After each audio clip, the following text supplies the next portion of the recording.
तव्हांखे ॿुधाईंदा हलूं त जोही पब्लिक हेल्थ खाते जी लापरवाही सबबि गुज़िरियल 13 ॾींहनि खां शहर जे वाटर सप्लाई बहाल न थियण ख़िलाफ़ शहरियुनि समाजी सियासी अॻवाननि जो मखदूम बिलावल पार खां हथनि में प्ले कार्ड खणी खलील आरिफ सूमरो, अयूब लगारी, गुलाम कादिर लगारी, अमीन विगियो, हाशिम खोसो, यूनिस सोलंकी जी अॻवानी में पब्लिक हेल्थ खाते जे ज़िम्मेवारनि ख़िलाफ़ सख़्त नारेबाज़ी करे नाके चौक ते एहतिजाजी मुज़ाहिरो करे धरणो हंयो वियो।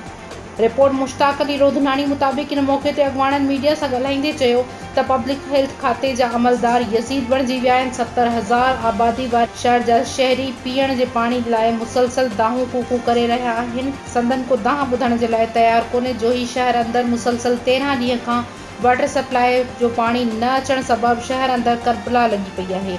मजबूर गरीब माण्हू पैसनि ते पाणी भराइण ते मजबूर आहिनि। हिननि सेशन जज दादू, डीसी दादू समेत वस वारनि सां पुरज़ोर मुतालबो कयो आहे त जल्द अज़ जल्द जोही शहर जे वाटर सप्लाई स्कीम बहाली जो मुस्तक़िल तौरु हल कढी शहरियुनि खे पाणी जी फराहमी लाइ यकीनी बणाए संदनि सां इंसाफ़ कयो वञे। ॿी सूरत में ज़िम्मेवारनि ख़िलाफ़ मजबूरन मरण घड़ीअ ताईं एहतिजाजनि जो सिलसिलो जारी कयो वेंदो।